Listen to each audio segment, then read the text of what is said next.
పల్నాడు జిల్లా ముప్పాళ్లలో విషాదం చోటు చేసుకుంది. ఇద్దరు పిల్లలతో సహా శర్మ అనే విలేకరి ఎన్ఎస్పీ కాలువలో దూకి ఆత్మహత్యాయత్నం చేశాడు. విషయం తెలుసుకున్న స్థానికులు అతి కష్టం మీద శర్మను కాపాడగా నీటి ప్రవాహానికి చిన్నారులు ఇద్దరు కొట్టుకుపోయారు.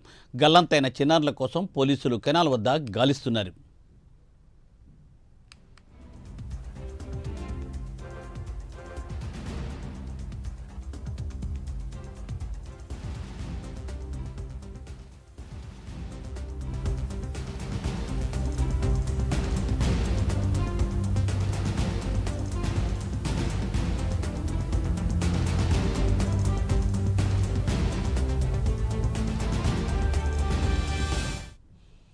పల్నాడు జిల్లా ముప్పాళ్లలో విషాదం చోటు చేసుకుంది.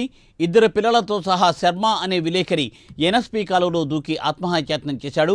విషయం తెలుసుకున్న స్థానికులు అతి కష్టం మీద శర్మను కాపాడగా నీటి ప్రవాహానికి చిన్నారులు ఇద్దరు కొట్టుకుపోయారు. గల్లంతైన చిన్నారుల కోసం పోలీసులు కెనాల్ వద్ద గాలిస్తున్నారు. దీనిపై మరింత వివరాలను మా ప్రతినిధి గుంటూరు ప్రతినిధి రవికృష్ణ అందిస్తారు. రవికృష్ణ.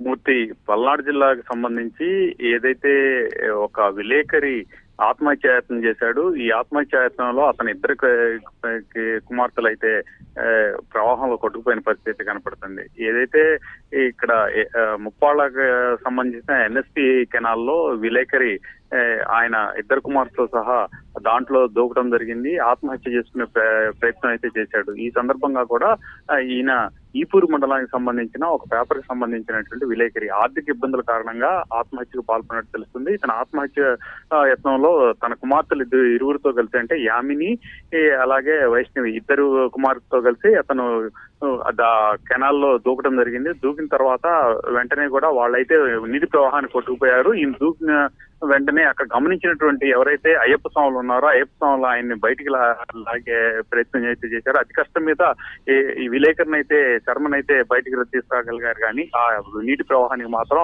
ఆ ఇద్దరు చిన్నారులు కూడా కొట్టుకుపోయిన గల్లంతైన పరిస్థితి కనపడింది. ప్రస్తుతం అక్కడ మాత్రం చాలా విషాదకర పరిస్థితులు అయితే చోటు చేసుకున్నాయని చెప్పుకోవాలి. అదే విధంగా కూడా ఆ ఇద్దరు చిన్నారుల కోసం అయితే మాత్రం ఎన్డీఆర్ఎఫ్ బృందాలు ఎన్ఎస్పీ కెనాలను అయితే గాలిస్తున్న పరిస్థితి ప్రస్తుతం అక్కడ కొనసాగుతుంది.